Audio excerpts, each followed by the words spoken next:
धन के पीछे नहीं, धर्म के पीछे चलो। एक राजा का मंत्री धर्मपरायण था।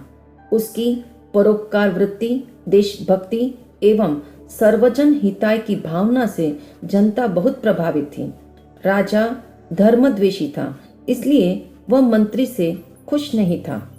वह कभी कभी मंत्री की धार्मिकता का उपहास भी कर लेता था। वस्तुतः राजा मंत्री को पद से हटाना चाहता था, किंतु उसे कोई अपराध नजर नहीं आता था। एक बार मंत्री धार्मिक उपासना में संलग्न थे। राजा के बुलाने पर राजसभा में हाजिर नहीं हो सके।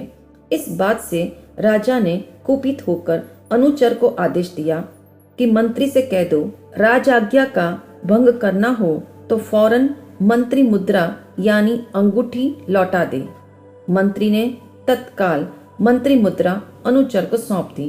क्योंकि मंत्री के लिए धर्म सर्वोपरि था, अनुचर के हाथ में मंत्री मुद्रा क्या आई, उसकी नीयत बदल गई। मंत्री मुद्रा अंगुली में धारण कर वह गलियों में बिंदास घूमने लगा।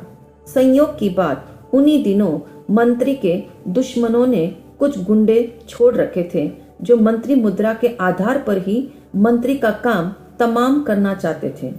उनकी खोजी नजर ने अनुचर के हाथ में मंत्री मुद्रा देखी तो तत्क्षण वार किया। बेचारे अनुचर के प्राण पखेरु उड़ गए। राजा को जब सारा वृत्तांत ज्ञात हुआ तो समझ आ गया, जो धर्म के पीछे चलता है उसका जीवन धन सदा सुरक्षित रहता है। जो धन का पिछलग्गू है वह केवल शांति, स्वास्थ्य, प्रतिष्ठा एवं प्रसन्नता ही नहीं अपितु अपने प्राण भी गंवा बैठता है। स्मरण रखें, धर्म और धन जीवन के दो पहलू हैं। कुछ धन को जीवन का प्राण मानते हैं तो कुछ धर्म को जीवन मानते हैं। यह मत भूलना, धन यदि ऑक्सीजन है तो धर्म ओजोन लेयर है। विचारणीय तथ्य यह है, भगवान महावीर ने धन और धर्म दोनों को ही पुरुषार्थ कहा है।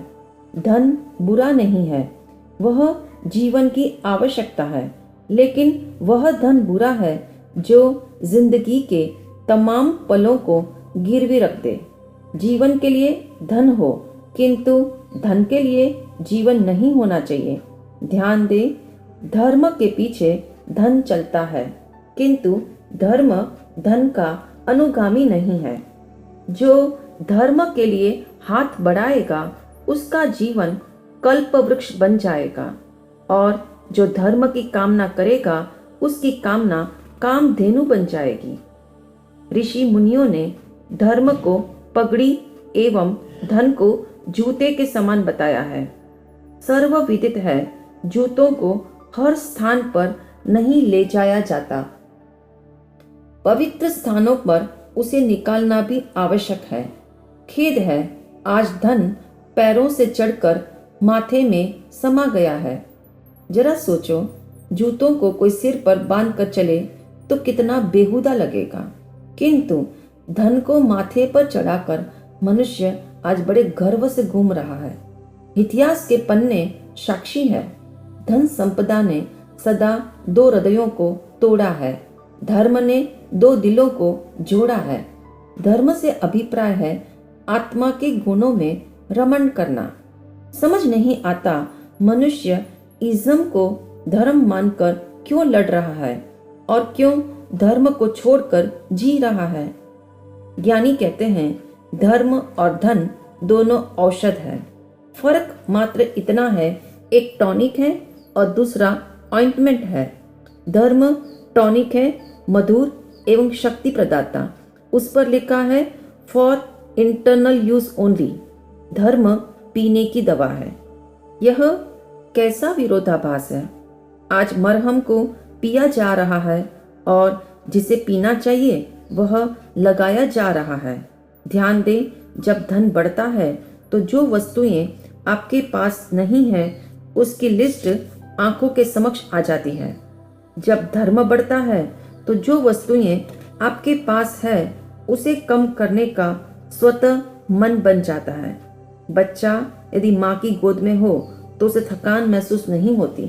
उसी प्रकार जो व्यक्ति धर्म की गोद में जीवन जिए उसे कर्मों के बोझ का अनुभव नहीं होगा। धर्म के पीछे मन को चलाने के लिए एक प्रयोग अवश्य करें। 58 घड़ी कर्म की तो 2 घड़ी धर्म की। इस कहावत को स्मृति में रखें और रोज 48 मिनट का समय धर्म के लिए जरूर निकालें।